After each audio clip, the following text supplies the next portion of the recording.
जंगल में बहुत तेज बारिश हो रही थी। चिड़िया के तीनों बच्चे बहुत डरे हुए थे। उनकी माँ खाने की तलाश में घर से बाहर गई थी। बच्चों ने आज पहली बार बारिश देखी है। उन्हें पता ही नहीं था कि बारिश के समय क्या करना चाहिए और क्या नहीं। चिड़िया का एक बच्चा अपने बड़े भाई चीड़े से कहता है, भैया अंदर आ जाओ, बाहर बहुत खतरा हो सकता है। माँ ने कहा है मेरे आने तक घोंसले से बाहर नहीं जाना। भाई कहता है, अरे मैं बाहर नहीं जा रहा, मैं तो बस बाहर झाँक कर देख रहा हूँ कि ये आवाज़ कहाँ से आ रही है। मैंने देखा कि आसमान से बहुत सारा पानी नीचे गिर रहा है। छोटा भाई कहता है, कुछ भी हो भैया, लेकिन तुम माँ के आने तक बाहर मत जाना। टीलू अपने दोनों भाइयों से बड़ा था और समझदार भी था। उस पर अपने छोटे भाइयों की देखरेख करने की जिम्मेदारी थी। वह तीनों अपनी माँ का इंतज़ार कर रहे थे। इधर लाडो, जो अपने बच्चों के लिए खाना लेने गई थी, बारिश की वजह से वहीं रुक गई और बारिश से बचने के लिए एक पेड़ की डाली पर बैठ गई। उसे भी अपने बच्चों की बहुत चिंता हो रही थी और मन में सोच रही थी, पता नहीं मेरे बच्चे ठीक होंगे भी या नहीं। बारिश शुरू हुए भी बहुत समय हो गया है। मुझे जल्द से जल्द अपने बच्चों के पास जाना होगा। वह तो बहुत डरे हुए होंगे और ये बारिश है कि रुकने का नाम ही नहीं ले रही। कालू कौआ तेज बारिश में अपने घोंसले की तरफ जा रहा था। तभी अचानक उसे लाडो चिड़िया एक पेड़ पर दिखाई देती है। वह उसके पास चला जाता है और पूछता है, अरे लाडो, तुम अभी तक यहीं पर हो, घर नहीं गई? इसका मतलब तुम्हारे बच्चे आज घर में अकेले हैं। लाडो उदास आवाज़ में कहती है, हाँ कालू भैया, मुझे मेरे बच्चों की बहुत चिंता हो रही है। कौआ उससे कहता है, लाडो मैं तुम्हें डराना नहीं चाहता, पर क्या तुम्हें एक बात पता है? मैंने सुना है एक खतरनाक चीलों का झुंड हमारे जंगल में घुस आया है। लाडो कहती है, हाँ कालू भैया, मुझे ये बात पता है। जब मैं कल बुलबुल चिड़िया के घर गई थी तब मैंने देखा था कि एक चील बुलबुल चिड़िया के बच्चों को खा रहा था। बुलबुल घर पर नहीं थी, एक बच्चा जिंदा था। मैंने उसे बचाने की ठान ली। तब मैं उस चील के पास गई और मैंने उससे कहा, अरे ओ चील, छोड़ इन बच्चों को, नहीं तो तेरा बहुत बुरा हाल होगा। और फिर चील गुस्से में आ गया और वह मुझसे कहने लगा, अरे ओ चिड़िया, तुम्हारा दिमाग तो ठीक है ना, चल भाग यहाँ से। अगर मेरा पेट भरा हुआ नहीं होता तो मैं तुम दोनों को अभी खा जाता, पर देख लेना, आगे चलकर तुम मुझे कहीं भी दिखाई दोगी तो मैं तुम्हें छोड़ूंगा नहीं। मैं तुम्हें उसी समय खा जाऊंगा और डकार तक नहीं लूँगा। ऐसा कहकर चील वहाँ से उड़ गया। कालू भैया तभी वहाँ पर बुलबुल आ गई और उसने बच्चों को बहुत देखा तो बहुत दुखी हो गई, क्योंकि चील उसके दोनों बच्चों को खा चुका था। बुलबुल रोते हुए बोली, अरे ये क्या हो गया, मेरा तो सब कुछ लूट गया, ये सब किसने किया?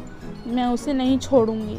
लाडो समझाती है, अरे बहन, तुम्हारे बच्चों को चील ने खा गया है। अगर मैं ऐन मौके पर नहीं आती तो वह चील तुम्हारे तीसरे बच्चों को भी खा जाता।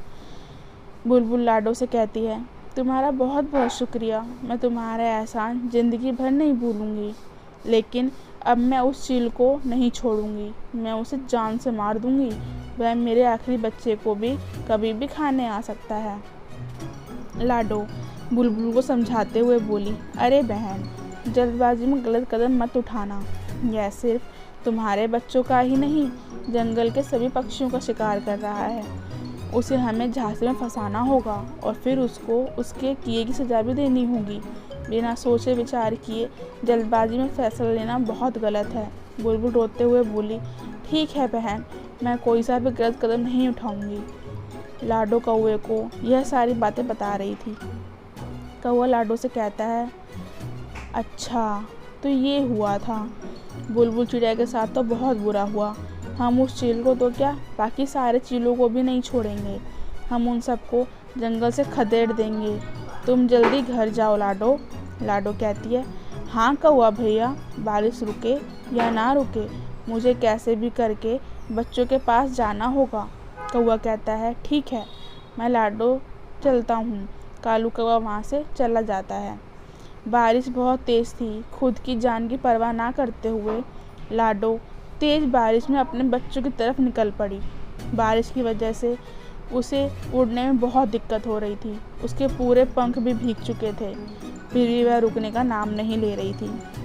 उसे अपने बच्चों के पास जल्दी से जल्दी जाना था। वह किसी पेड़ पर एक चील और उल्लू बैठे हुए थे जो लाडो को देख लेते हैं। चील कहता है, वो देखो, अपना शिकार खुद चलकर हमारी तरफ आ रहा है। तेज़ बारिश में इसे खाने का तो बहुत मज़ा आएगा।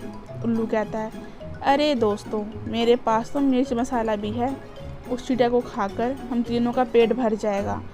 लाडो इस बात से बेखबर थी कि वो जहाँ से जा रही है उस पेड़ पर चील है। चील उसे आवाज़ देते हुए कहता है, ए चिड़िया, रुक जाओ, इतनी तेज़ बारिश में कहाँ जा रही हो। लाडो चिड़िया शिकारी चील को देखकर बहुत डर जाती है, पर लाडो तो बहुत होशियार और समझदार थी। उसने चील का सामना करते हुए कहा, मैं अपने घर जा रही थी। चील कहता है, ऐसे कैसे जाओगी, अब तुम हमारे इलाके में आ चुकी हो। तुम अपने घर जाने की बजाय सीधा हमारे पेट में जाने वाली हो। उनकी यह बात सुनकर लाडो डर जाती है। उसे कुछ भी समझ नहीं आ रहा था कि वो अब क्या करे। तभी लाडो के मन में एक आइडिया आता है। सोचती है कि मुझे कैसे भी करके इनसे छुटकारा तो पाना ही होगा। फिर लाडो बोली, अरे भाइयों, तुम मुझे कैसे खा सकते हो, मुझे पहले से ही खाने के लिए किसी रिजर्वेशन कर रखा है। चील हैरान होकर कहता है, क्या, ऐसे कैसे, कौन है वो जो हमारे होते हुए भी तुम्हें खाने की रिजर्वेशन कर रखा है। लाडो कहती है, वह कोई और नहीं, मेरे खुद के पति हैं, जो कि एक चील हैं। मैंने जन्म भर उनकी सेवा की, 3 प्यारे प्यारे बच्चे दिए, फिर भी वह मुझे खाना चाहते हैं। चील हैरान होकर बोला, क्या, कोई खुद की बीवी को खा सकता है भला?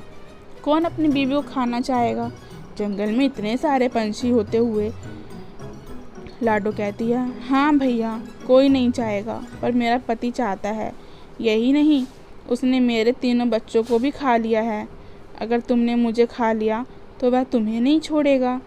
मुझे खाने का हक सिर्फ उन्हीं का है। चील गुस्से में आ जाता है और कहता है, किसकी इतनी हिम्मत है जो हमसे टकराएगा। लाडो बोली, अगर हिम्मत है तो चलो मेरे साथ मेरे पति के पास, एक बार लड़कर भी देख लो। अगर तुम जीत जाओ तो मुझे खा लेना। बताओ, है मंजूर? चील बहुत शान से बोला, हाँ हाँ चलो, हम देख लेंगे उसको।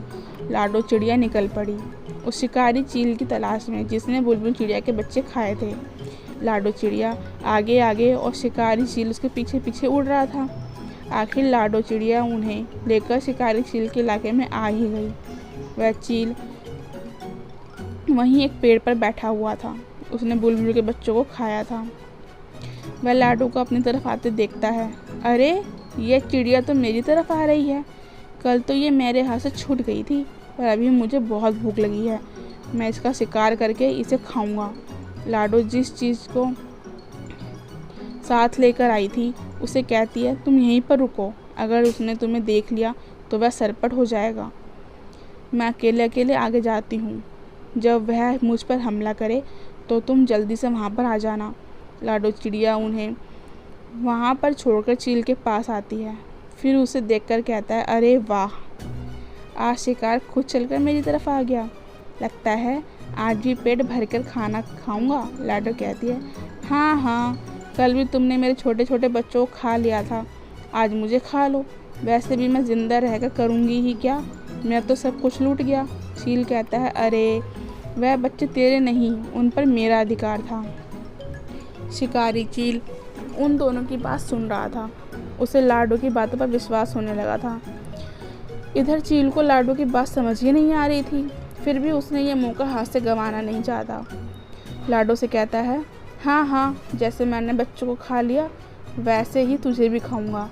चील उड़कर लाडो पर हमला करने ही वाला था, तभी दूसरे शिकारी चील ने उसका रास्ता रोक लिया। चील जो लाडो के साथ आया था, वह चील दूसरे चील से कहता है, अरे तन्ने मौजी कर दी बेटा, रुक जा जरा, वो मेरा शिकार है। दूसरा चील कहता है, अरे तुम सब कौन हो, उस पर सिर्फ मेरा अधिकार है। लाडो कहती है, देखो देखो भाइयों, ये कैसे मेरे साथ सलूक करते हैं। चील फिर कहता है, अरे बेटे रुक जा जरा, नहीं तो तूने यहीं पर खदेड़ दूंगा। ऐसा कहते ही उन दोनों में लड़ाई शुरू हो गई। दोनों की लड़ाई देखकर उल्लू वहाँ से भाग गया। दोनों में इतनी तेज लड़ाई हो गई कि दोनों घायल हो गए और ज़मीन पर गिर गए।